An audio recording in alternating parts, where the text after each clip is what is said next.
शादी करने के बाद रुचि ससुराल पहुंची।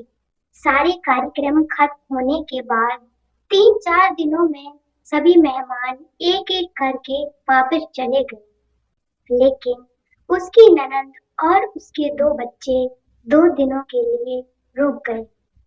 उसके सास ससुर ने तो बहुत पहले ही इस दुनिया से विदा ले ली थी, इसीलिए उसकी ननद ने जितने दिन भी रही सुरुचित्सु को भरपूर प्यार दिया, ताकि उसको सास की कमी न खले।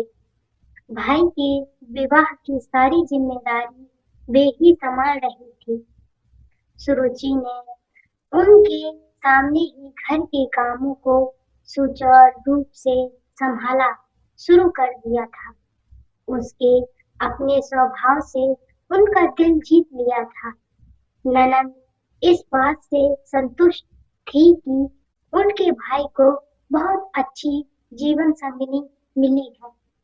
अब उन्हें भाई की चिंता करने की जरूरत नहीं है। विदा लेते समय ननद ने सुरुचि को गले लगाते हुए कहा, मेरा भाई दिल का बहुत अच्छा है, तुझे कभी कोई तकलीफ नहीं होने देगा। तू उसका ध्यान रखना और कभी भी मुझसे कोई सलाह लेनी हो तो संकोच नहीं करना। मैं आती रहूंगी। दिल्ली से सहारनपुर दूर ही कितना है। दीदी, आप परेशान मत होइए, मैं इनका ध्यान रखूंगी। सुरुचि ने झुककर उनके पैर छुए। उसकी ननद तो ऑटो में बैठ गई, लेकिन बच्चे खड़े ही रहे। सुरुचि ने उनसे कहा, जाओ मम्मा के साथ बैठो। नहीं, अब तो तुम आ गई हो, इसीलिए ये नहीं आ रहेंगे। ननद आगे कुछ और कहते कहते जैसे रुक सी गई। सुची यह सुनकर आभुक रह गई। सभी विवाह को दिन ही कितने हुए हैं, इसीलिए कोई भी सवाल करना उसे ठीक नहीं लगा। उनके जाने के बाद उसके दिमाग में सवालों से उलझना शुरू कर दिया था। कहीं दीदी इसलिए तो मुझ पर इतना स्नेह नहीं उड़ा रही थी कि अपने बच्चों की जिम्मेदारी मुझ पर डाल कर आजाद होना चाह रही थी। उनके बेटे से शहर में अच्छी पढ़ाई होती नहीं है, लेकिन एक बार मुझसे अपनी योजना के बारे में बताकर मेरी भी तो मर्जी जाननी चाहिए थी। जल्दी से जल्द अपने शक को दूर करने के लिए वह पति के ऑफिस में से लौटकर आने का इंतजार करने लगी। सुंदर के आते ही उसने उसे चाय दी। उसके थोड़े रिलैक्स होते ही यह सोचकर कि उसे यहाँ ना लगे कि उसकी बहन उनके बच्चे रखने में उसे सम आपत्ति है, उसने धीरे धीरे से पूछा, दीदी के बच्चे यहीं रहेंगे क्या? दीदी के नहीं, वे मेरे ही बच्चे हैं। पत्नी की मृत्यु के बाद दोनों बच्चों को अपने पास रखकर उन्होंने ही उनको पाला है। तुम्हें क्या, तुम शादीशुदा हो? तुमने हमें पहले क्यों नहीं बताया? हमें धोखा दिया। अपने पति की बात पूरी होने से पहले ही वह लगभग चीखती हुई बोली। उसे लगा जैसे वह किसी साजिश की शिकार हुई है। इस स्थिति के लिए वह बिल्कुल तैयार नहीं थी। सुंदर भोचक सा थोड़ी देर तक उसकी तरफ देखता रहा, फिर धीरे से बोला, मैंने तुम्हारे भाई से सब कुछ बता दिया था। उन्होंने तुम्हें नहीं बताया। मैंने तुम्हें धोखा नहीं दिया। फिर भी तुम मेरी ओर से आजाद हो, कभी भी वापस जा सकती हो। अब चौंकने की बारी उसकी थी। तो क्या मेरे अपने भाई ने मुझे छला है? उसको लगा उसके माथे की नसें फट जाएंगी। उसने दोनों हाथों से जोर से सिर पकड़ लिया और रोते रोते धमक से जमीन पर बैठ गई। कहने सुनने को अब बचा ही क्या था। उसने सारे सपने जैसे टूटकर बिखर गए थे। शरीर से जैसे किसी ने सारी शक्ति निचोड़ ली हो। वह किसी तरह वहां से उठकर सोफे पर निढाल होकर लेट गई। सुरुचि के दिमाग में विचारों ने तांडव करना शुरू कर दिया था। अतीत की यादों की बदली गुनगुनाहट कर बरसने लगी।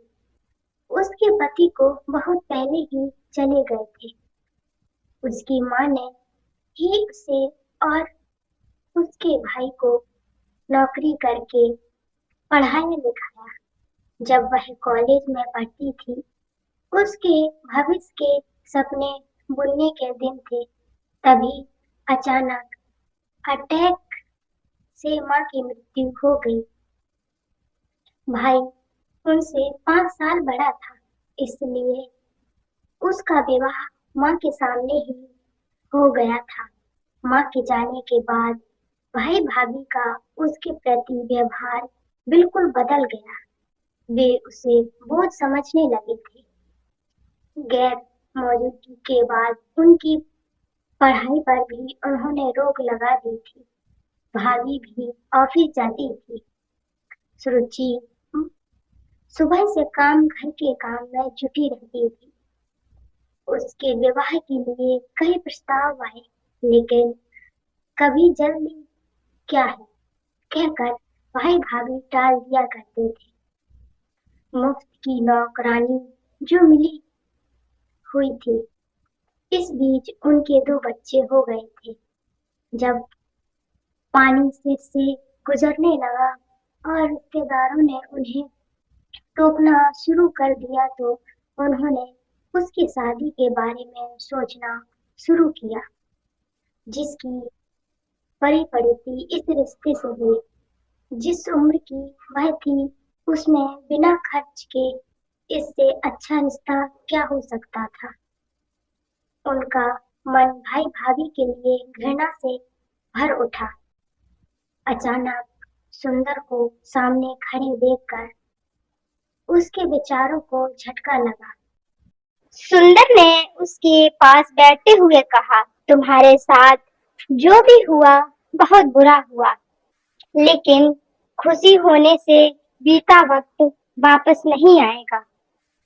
अभी बैठ उठो और सतमान से इस का हल सोचो।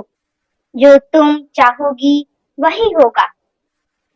तब तक तुम मेरी मेहमान हो। तुम कहोगी मैं तुम्हारे भाई के पास छोड़ आऊंगा। भाई के पास जाकर क्या होगा? यदि तुम्हें मेरी खुशी की परवाह होती तो ऐसा करते ही क्यों? मुझे नहीं जाना उनके पास। वह गुदगुदाई और आंखों के आंसू पोंछकर घर के काम में लग गई। अगले दिन सुबह सुबह उसकी नल का फोन आया। सुरुचि समझ गई कि कल की घटना के बारे में वो जान चुकी है, इसीलिए उनका फोन आया है। उधर से आवाज आई, सुरुचि बेटा, हमने तुम्हारे भाई से कुछ भी नहीं छुपाया था। फिर भी यदि तुम्हें बच्चों से समस्या है तो वे पहले ही तरह मेरे पास ही रहेंगे, लेकिन मेरे भाई को मत छोड़ना। बहुत सालों बाद उसके जीवन में तुम्हारे रूप में खुशी आई है। बड़ी मुश्किल से वह विवाह के लिए राजी हुआ था। वे भरे गले से बोली, जी इसके अलावा वह कुछ बोल ही नहीं पाई। इससे पहले कि सुरुचि कुछ फैसला लेकर उन्हें बताए, उन्होंने ही उसकी सोच को दिशा दे दी थी। उसने नए सिरे से सोचना शुरू किया कि भाई के घर वापस जाकर वह फिर से उस नरकीय दलदल में फंसना नहीं चाहती और बिना किसी सहारे के अकेली लड़की की इस दुनिया में क्या दशा होती है, यह सब जानते हैं। यदि उनका विवाह किसी कुंवारे लड़के से होता तो क्या गारंटी थी वह सुंदर की तरह उसे समझने वाला होता। उसकी कोई गलती नहीं है, फिर भी वह उसे आवाज करने के लिए तैयार है। इतना प्यार करने वाली माँ समान ननद कहाँ सबको मिलती है। भाई बहन का प्यार जिसमें दोनों एक दूसरे की खुशी के लिए कुछ भी त्याग करने के लिए तैयार हैं, जो उसे कभी अपने भाई से नहीं मिला। बच्चे जो शुरू में उसे दूर से सहम सहम देखते थे, अब सारा दिन उसके आगे पीछे घूमते रहते हैं। इतनी खुशी संसार को वह कैसे त्याग सकती है, जो खुशी प्यार और अच्छे रिश्ते से हासिल होती है। बेशुमार धन दौलत या ऐशो आराम से नहीं मिल सकती। इतना प्यार जिसकी उसके जीवन में बहुत कमी थी, हाथ फैलाए उसके स्वागत के लिए तैयार है।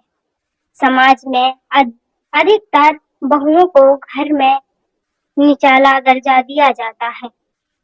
वहाँ एक लड़की को विवाह के बाद इतना प्यार और मान सम्मान मिल जाए तो उसे और क्या चाहिए। उसे अपने समय से समझौता कर लेने में ही भलाई लगी।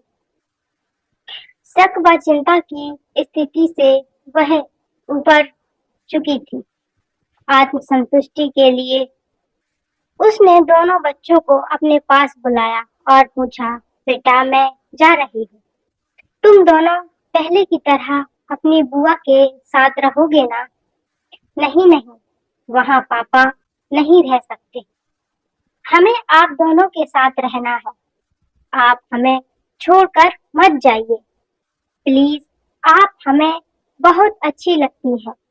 इतना कहकर दोनों फुसकने लगे। सुचि ने दोनों को गले से लगा लिया। उसका भी दिल भर आया। इतना तो उसे कभी उसके भतीजे ने महत्व नहीं दिया था, जिसको उसने वर्षों तक प्यार दुलार दिया था।